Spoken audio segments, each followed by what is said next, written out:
नमस्ते दोस्तों। आज अपन बात करेंगे हिंदी साहित्य के कालों के बारे में, जिसमें आज बात करेंगे आधुनिक काल के बारे में। हिंदी साहित्य को वर्गीकरण आदिकाल, भक्ति काल, रीति काल और आधुनिक काल के रूप में किया गया। आज अपन अध्ययन करते हैं आधुनिक काल की शुरुआत की और विकास की। आधुनिक काल को हिंदी साहित्य का दूसरा स्वर्ण काल भी कहा जाता है। डॉक्टर नगेंद्र आधुनिक काल से आधुनिकता का अभिप्राय बताते हैं मध्यकाल से भिन्नता और नवीन ही लौकिक दृष्टिकोण। मध्यकाल से भिन्नता कैसे कि जिस प्रकार मध्यकालीन साहित्य था उससे एकदम भिन्न प्रकार का नवीन साहित्य इस समय रचा गया था। क्योंकि मध्यकाल में जहाँ साहित्य के चिंतन का केंद्र ईश्वर होता था, वहीं आधुनिक काल में साहित्य के चिंतन का केंद्र मनुष्य था। जहाँ मध्यकाल में रूढ़िवादिता, अंधविश्वास प्रभावशाली था, वहीं आधुनिक काल में तार्किकता, अलौकिकता, ये दृष्टिकोण प्रभावशाली था। आधुनिक काल के प्रारंभ की बात करें तो अलग अलग साहित्यकार विचारक अलग अलग समय बताते हैं, लेकिन सर्वमान्य रूप में कहा जाए तो आधुनिक काल का प्रारंभ पुनर्जागरण के अग्रदूत और आधुनिकता के प्रमुख गद्य शैली के आविर्भावक भारतेंदु हरिश्चंद्र के जन्म काल 1850 से माना है। इसके अलावा डॉक्टर नगेंद्र आधुनिक काल का प्रारंभिक काल 1857 कहते हैं कि इस समय 1857 की क्रांति हुई थी और क्रांति के प्रभाव से साहित्य में भी क्रांति आई थी, ऐसा उनका मानना है।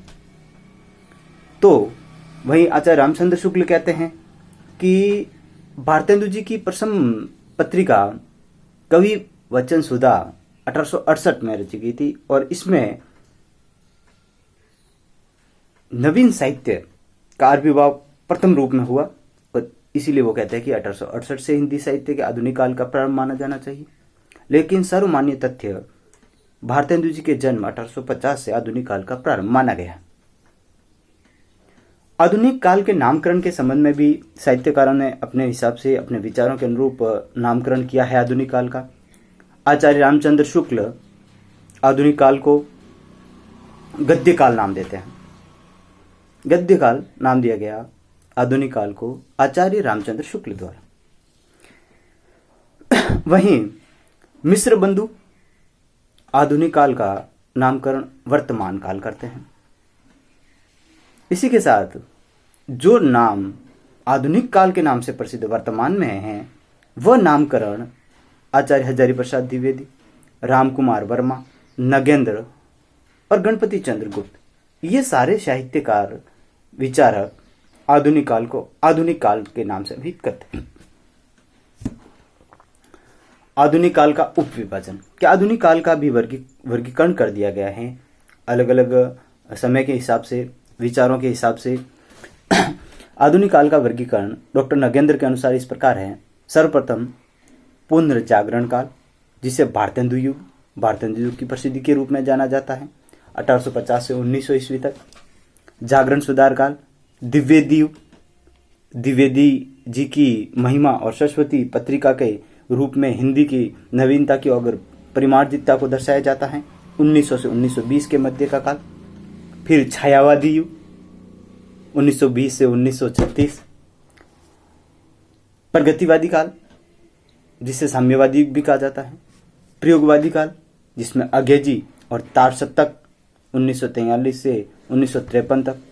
नवलेखन काल, जिसे नई कविता कहा जाता है, 1953 से वर्तमान तक। हिंदी साहित्य जिसे अपन वर्तमान में इन उपविभाजनों के रूप में अध्ययन करते हैं, उससे पहले गद्य के विकास के लिए किस प्रकार से गद्य में कुछ नवीन रूप दिखाई देते हैं। लौकिक साहित्य में भी गद्य की कुछ बातें की गई थी, आपको याद हो तो। लौकिक साहित्य आदिकाल में भी गद्य की बात कही जाती है, लेकिन गद्य का वास्तविक आविर्भाव वो अपन आधुनिक काल में पढ़ते हैं। साहित्यकार इतिहासकार मानते हैं कि वल्लभाचार्य के पुत्र विट्ठलनाथ ने श्रृंगार रस मंडन नाम की पुस्तक की रचना की थी। उसमें ब्रज में गद्य के पुट मिलते हैं। इसके बाद विट्ठलनाथ के पुत्र गोकुलनाथ ने 84 वैष्णव की वार्ता, 252 वैष्णव की वार्ता लिखी। उसमें भी गद्य के पुट दिखाई देते हैं। और रामचंद्रिका की टीका, जिसकी रचना जानकी प्रसाद ने की थी, उसमें भी गद्य शैली का प्रभाव दृष्टिगोचर होता है। अष्टयाम नाबादयास और अन्य बहुत सारी पुस्तकें उस काल की, जिसमें थोड़ा गद्य की तरह अग्रसर होते दिखाई देती है साहित्य, हिंदी साहित्य।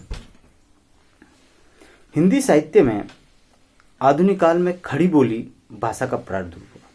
और खड़ी बोली में भी जब भारतेंदु युग आता है तो उसमें गद्य, खड़ी बोली में गद्य की रचनाएं जो बहुत ही प्रसिद्ध हुई और निरंतर विकास की ओर अग्रसर हुई। खड़ी बोली में किस प्रकार खड़ी बोली ने अपने साहित्य में उत्थान किया, इसके संबंध में छोटी सी चर्चा करेंगे। कि भारत में 1800 ईस्वी में एक कलकत्ता में कॉलेज की स्थापना हुई थी, फोर्ट विलियम कॉलेज, जिसकी स्थापना लॉर्ड वेलेस्ली ने की थी और जिसके प्रिंसिपल थे जॉन वॉर्थक्रिक। और उसने इसमें एक विभाग बनाया था, भाषा विभाग या भाषा विभाग, और जिसके अध्यक्ष थे गिलक्राइस्ट। गिलक्राइस्ट ने हिंदी खड़ी बोली के विकास में महत्वपूर्ण भूमिका अदा की। उसने कहा कि इसके विकास के लिए भारतीयों को जोड़ा जाए, और फिर उसने सदल मिश्र, लल्लू लाल जैसे ऐसे महान लोगों को जोड़ा जिसने खड़ी बोली के उत्थान में महत्वपूर्ण भूमिका अदा की। सदल मिश्र की नासिक कैतोपाख्यान, जिसे चंद्रावती के नाम से भी जाना जाता है। लल्लू लाल की प्रेम सागर, जिसमें सबसे पहले खड़ी बोली शब्द का प्रयुक्त किया गया है। और इसके अलावा मुंशी सदासुख लाल की सुख सागर, जो कि निसार उपनाम से उर्दू रचनाएं करते थे, निसार उपनाम से सदासुख लाल। और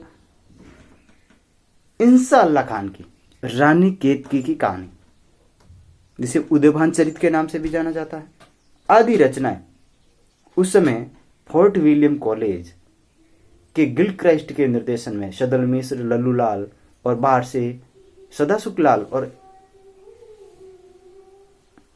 इंसा अल्लाह खान, इन लोगों ने महत्वपूर्ण भूमिका अदा की उस समय आधुनिक काल में खड़ी बोली के विकास की तरफ ले जाने में, साहित्य रचना में। धन्यवाद दोस्तों। अगले वीडियो में अपन पढ़ेंगे आधुनिक काल के उपविभाजन, भारतेंदु से शुरू करेंगे और नवीन काल तक अध्ययन करेंगे। धन्यवाद।